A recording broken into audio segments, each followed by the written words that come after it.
Umaga po sa inyong lahat. Ako po si Brad Renato. Nais ko pong magbahagi ng mabuting balita sapagkat ito po ang ating pong content sa Facebook at sa iba pang mga app. Ang ating pong kwento ngayon sa ating pong Bible Study Program, ang kwento ni Jonas.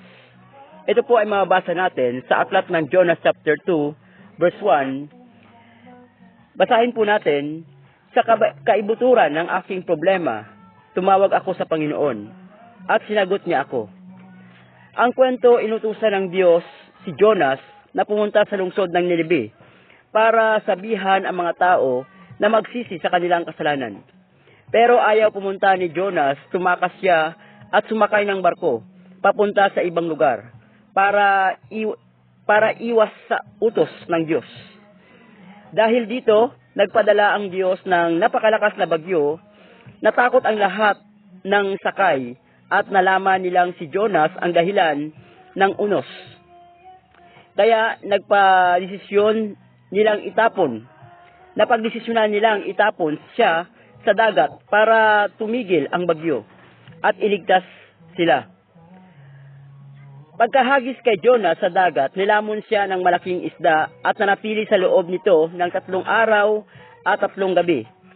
Doon sa tiyan ng isda, nanalangin si Jonas, humingi ng tawad at bumalik ang loob niya sa Diyos. Pagkatapos ng 3 araw, inilabas siya ng isda sa tuyong lugar, sa tuyong lupa. Simula noon, sumunod na siya at ginawa ang inuutos ng Diyos sa kanya. Mga kaibigan, ang mensahe ni Jonas. Si Jonas po ay isang propeta na sinugo ng Diyos. May plano ang Diyos sa buhay niya. Ganon din ang buhay natin, mga kaibigan. May plano ang Diyos sa buhay natin. Sa buhay ng bawat sangkatauhan. At ang utos ng Diyos, ang nais ng Diyos, ay dapat nating tuparin, dapat nating sundin, at dapat nating isagawa. Sapagkat anuman ang ating dinadaanan, anuman ang ating pag-iwas, ay ibabalik at ibabalik tayo ng Diyos ayon sa kanyang layunin.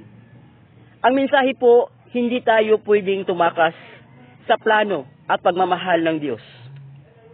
Kahit saan ka man nagtatago, o kahit saan ka man, kahit anong iwas mo, alam niya kung nasaan ka. At handa kang hanapin. At kahit gaano kalaki ang pagkakamali mo, kahit gaano pa kalayo, at kahit ikaw ay lumayo, handang patawarin at tanggapin ka ng Diyos.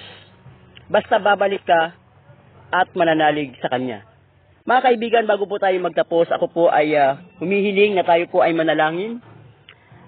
Tayo po ay yumuko. Ama naming Diyos, maraming salamat Panginoon sa umagang ito, Panginoon Lord. Sa mensahe, Panginoon, sa buhay ni Jonas, O Diyos. Lord, alam po namin, Panginoon, nakikita na po namin, Panginoon, O Diyos, ang plano mo, Panginoon, O Diyos.